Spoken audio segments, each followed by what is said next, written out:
Welcome to part 2 video. Last ವಿಡಿಯೋದಲ್ಲಿ ನಾನು ಮಾರ್ಕಿಂಗ್ನ ಹೇಗೆ ಮಾಡಬೇಕು ಅಂತ ತೋರಿಸ್ಕೊಟ್ಟಿದ್ದೆ.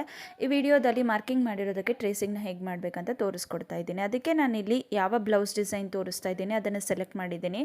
ಅದನ್ನು ಪೇಪರ್ ಕಾಪಿ ಆ್ಯಪಲ್ಲಿ ಝೂಮ್ ಮಾಡಿಕೊಂಡು ಲಾಕ್ನ ಮಾಡ್ಕೋತಾ ಇದ್ದೀನಿ. ಲಾಕ್ ಮಾಡಿ ಆದಮೇಲೆ ಅದ್ರ ಮೇಲೆ ನಾನು ವೈಟ್ ಕಲರ್ ಶೀಟ್ನ ಇಟ್ಕೊಂಡು ಈ ಥರ ಟ್ರೇಸ್ನ ಮಾಡ್ಕೋತಾ ಇದ್ದೀನಿ. ನೀವು ಇಲ್ಲಿ ನೋಡ್ಬೋದು ಒಂದೇ ಡಿಸೈನ್ ರಿಪೀಟ್ ಆಗಿದೆ.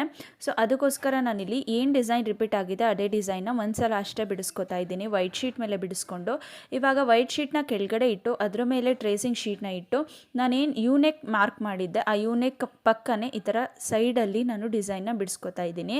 ಈ ಥರ ಡಿಸೈನ್ ಟ್ರೇಸ್ ಮಾಡಬೇಕಾದ್ರೆ ನಿಮ್ಗೊಂದು ಡೌಟ್ ಇರುತ್ತೆ, ಯಾವ ಝೂಮಲ್ಲಿ ನಾವು ಎಷ್ಟು ಝೂಮಲ್ಲಿ ನಾವು ಅದನ್ನು ಇಟ್ಕೋಬೇಕು ಅಂತ. ನೀವು ಯಾವ ಬೀಡನ್ನ ಯೂಸ್ ಮಾಡಿ ವರ್ಕ್ ಮಾಡ್ತಾ ಇದ್ದೀರಾ ಆ ಬೀಡ್ ಸೈಜ್ನ ನೋಡಿಕೊಂಡು ಅದಕ್ಕೆ ಇದನ್ನು ಅಡ್ಜಸ್ಟ್ ಮಾಡಿಕೊಂಡು ಮಾರ್ಕ್ನ ಮಾಡ್ಕೋಬೇಕಾಗತ್ತೆ.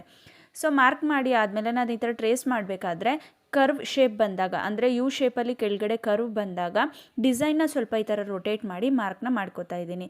ಲಾಸ್ಟಲ್ಲಿ ನಿಮಗೇನಾದರೂ ಈ ಥರ ಅನ್ಇವನ್ ಸೈಜಸ್ ಬಂತು ಅಂದರೆ ಅನ್ಇವನ್ ಡಿಸೈನ್ ಬಂತು ಅಂದಾಗ ನೀವೇ ಫ್ರೀ ಹ್ಯಾಂಡಲ್ಲಿ ಈ ಥರ ಡಿಸೈನ್ನ ಅಡ್ಜಸ್ಟ್ ಮಾಡ್ಕೋಬೋದು.